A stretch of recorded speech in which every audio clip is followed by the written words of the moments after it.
So we're back. So Rick, go ahead and so how did that second Thanksgiving dinner go? The second one was nice, man.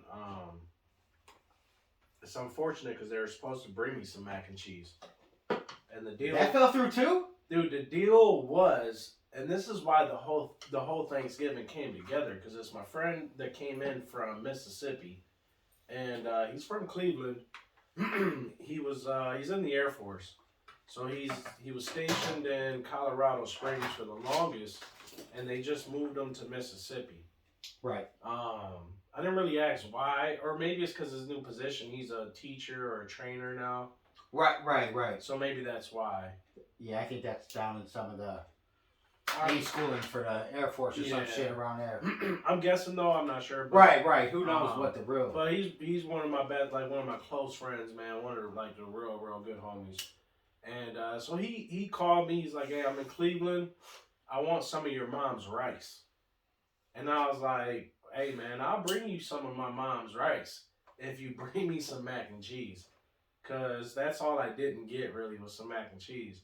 He's like, "Dude, I got a whole plate of mac and cheese for you." Oh, So shows up the next day to the house. I see him coming out with the family. He's got two kids, his wife and stuff.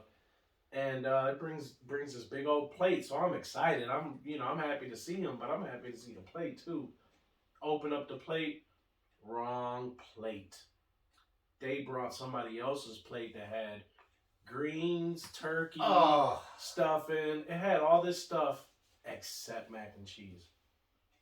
It had shrimp on it, but it didn't have mac and cheese. shrimp.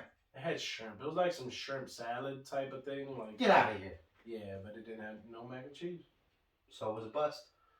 I let him eat rice, man, but I was a little disappointed. Yeah, I mean that's very cordial of you to let him have the rice at least. But the Thanksgiving dinner talk was where I felt like I got the most food, the most filling, because he's in the Air Force, and I love the dude because he deals a lot with my conspiracy talk.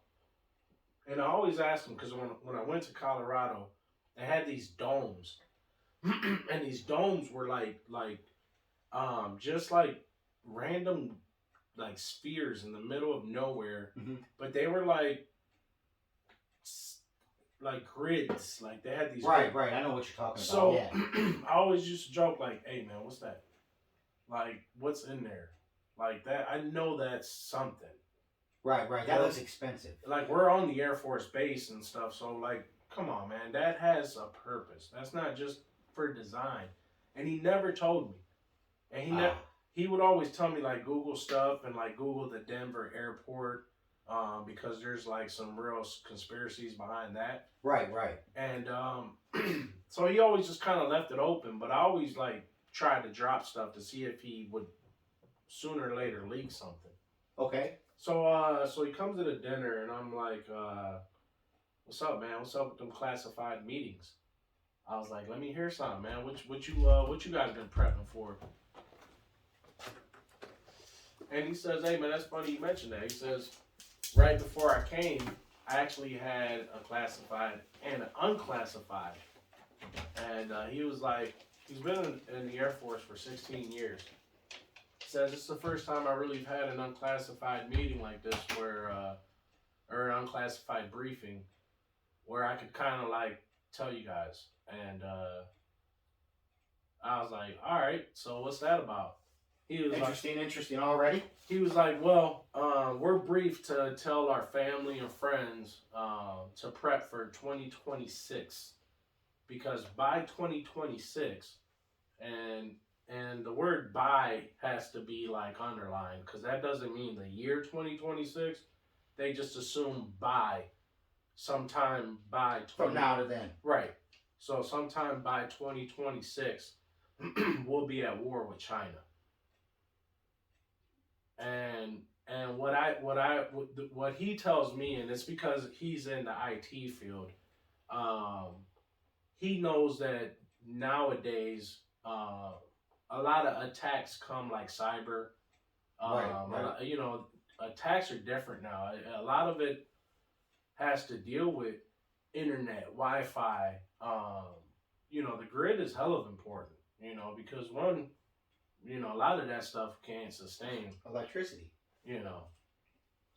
So I really asked, like, why would they tell you these things? Like, to me, this seems like almost a spread of panic or fear. Right. What's the motive behind letting me tell people that I know this? Is the real question here. But I think it was more of like it's more of like a let's be prepared type of statement.